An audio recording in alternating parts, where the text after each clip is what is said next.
Hola, ¿qué tal todos? Nuevamente aquí Camilo Noy con ustedes. Seguimos acá hablando sobre vehículos concretos de inversión donde ustedes con poco o relativamente poco dinero pueden empezar a invertir, proyectando su libertad financiera en aproximadamente 10, 15 años, lo cual, pues, si bien es muchos años, ¿cierto? Para las personas, sobre todo jóvenes que están entre los 20, 30 años, pues es muy posible que lo puedan lograr de manera más rápida y jubilarse mucho antes pues de que la parte tradicional y si aman su trabajo pues sencillamente tener una garantía de un ingreso extra que ustedes pueden tener allí.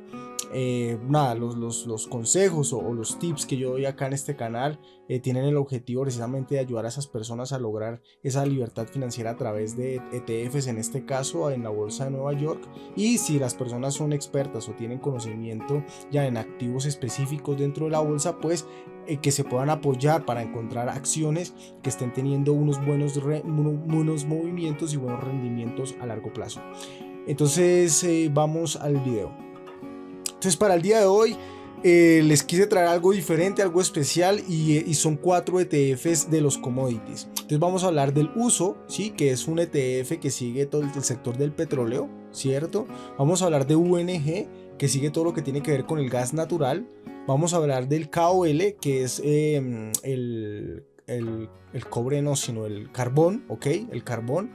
Y SLX, que es un ETF que sigue el acero, ¿ok? Entonces por la parte del oil, del petróleo, ¿cierto? Pues vemos que es un ETF relativamente, pues muy barato, $27, ¿cierto?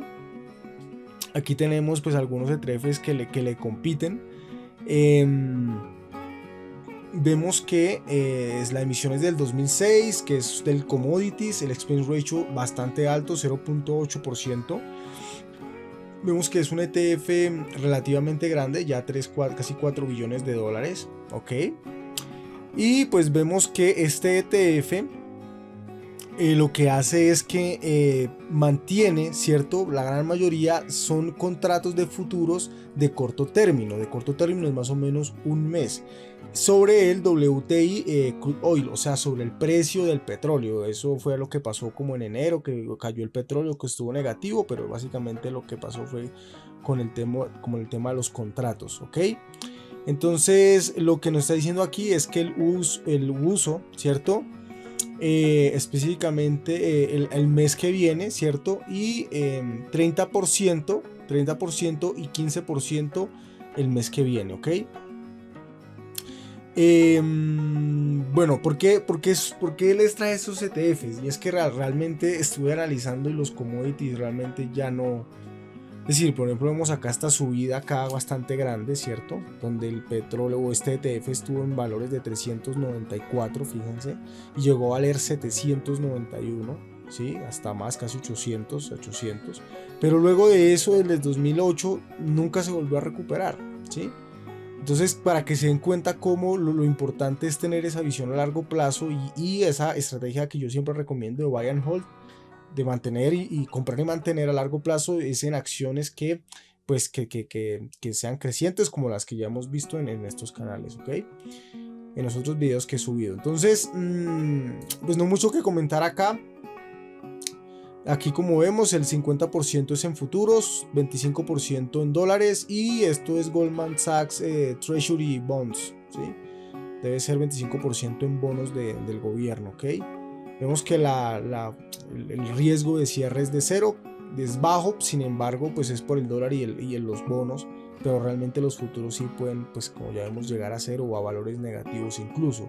Si nosotros queremos ver los rendimientos en 10 años, menos 20%, la realidad es que hubiéramos perdido mucho dinero. Realmente es un ETF que no ha dado los rendimientos que uno esperaría con todo el tema del petróleo, ¿ok?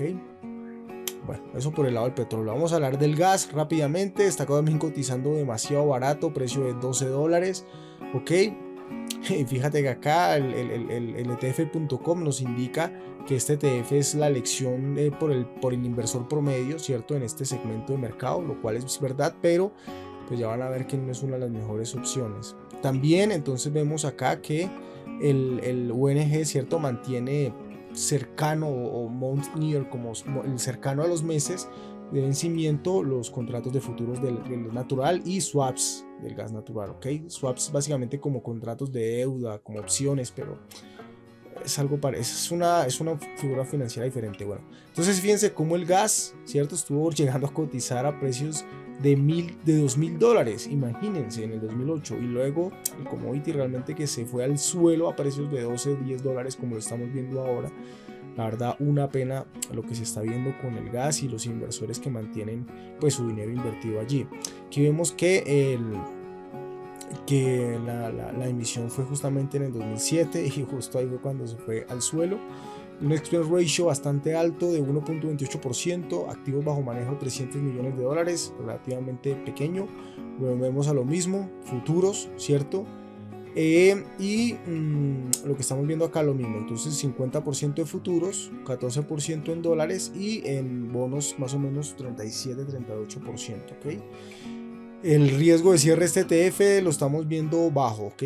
Pero la verdad es que ya ven aquí en la gráfica y en el máximo que es que no, la verdad que no ha sido buena opción. Vamos a mirar el commodity del carbón, perdón, cotizando a $80, ya bastante, pues ya un ETF más costoso, más pesado, ¿cierto? Y el KOL, ¿cierto? Sigue,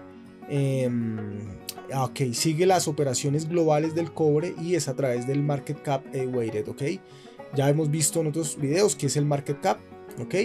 Y este sí ya invierte en acciones, ¿no? Es un open-ended fund, ya vimos $28 millones, bastante pequeño el ETF, unos costos de manejo altos para lo que hemos visto en otros ETFs, bastante mejor y con unos resultados mejor. Entonces aquí vemos que las acciones son relativamente baratas, son relativamente pequeñas.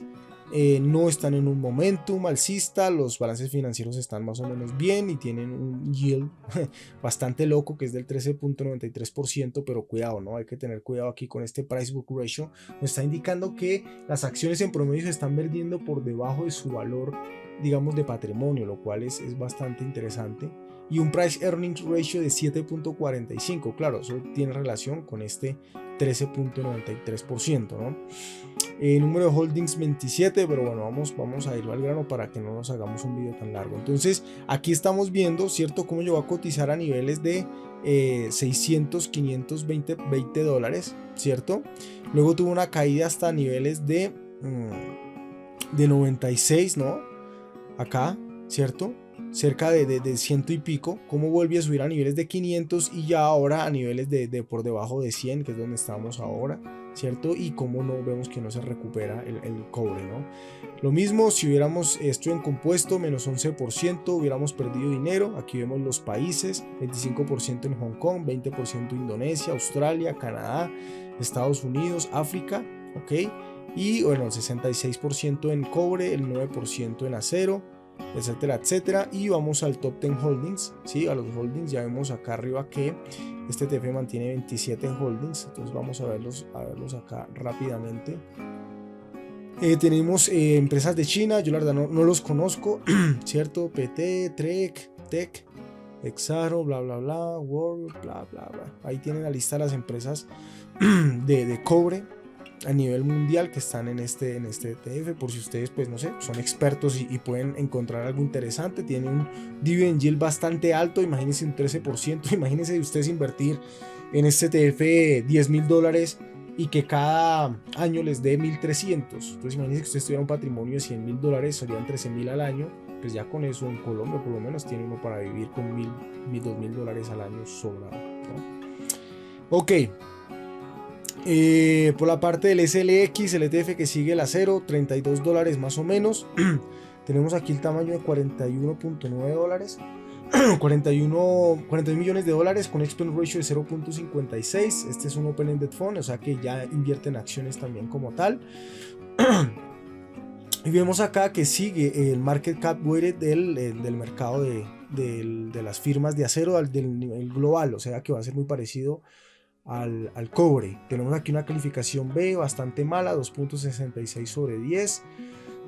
Tenemos un yield de 3.36, un PER bastante negativo, o sea que esas empresas están dando muchas pérdidas, y un price book ratio debajo de 1, lo que indica que están vendiendo sus activos por debajo de su valor de patrimonio. Ok, tenemos aquí que son relativamente baratos, relativamente empresas pequeñas, no están en momentum, crecimiento. La calidad está relativamente neutra, un yield relativamente alto y baja volatilidad, diciendo que no, que es bastante volátil. Y aquí tenemos el máximo, como estuvo también cotizando, arrancó en niveles de 43, subió a niveles de 115 dólares, 110 dólares, ¿cierto? Volvió a bajar a niveles de 25 y luego se ha mantenido en ese rango aquí, ¿cierto? Y en 10 años ha dado un rendimiento negativo de menos 79%. Lamentable realmente estos ETFs de commodities, como no han dado buenos rendimientos. 40% empresas de Estados Unidos, 21% empresas de Brasil, de Estados Unidos, Luxemburgo, India, Netherlands, Países Bajos, okay, Corea, Italia, etcétera. Bueno. Y para viendo los Top 10 Holdings, vemos que este ETF posee 26 acciones, entonces vamos a verlo aquí rápidamente. Rio Tinto Vale, que esta es una empresa de Brasil, no sé si la conozco. Ternium, también una empresa colombiana. Bueno, no sé si es Argentina, no, Tenaris, la estoy confundiendo. Tenemos aquí varias plantas en Colombia. Vedenta, la conozco. Siderúrgica Nacional, esta no sé cuál ser. Gerdau, también una empresa bastante conocida. Reliance también es conocida. Tenaris, aquí está, creo que es Argentina, bastante conocida. Es United States Steel, esta es la de Estados Unidos. A ver. Timken Steel, mire, yo trabajé para la empresa representante de Timken aquí en Colombia, Timken Steel. Pues hay empresas ahí interesantes para que ustedes las revisen, empresas de acero. Revisar una por una alguna empresa que de pronto tenga una oportunidad de crecimiento bastante grande. Bueno, eso era por el video que les quería traer hoy.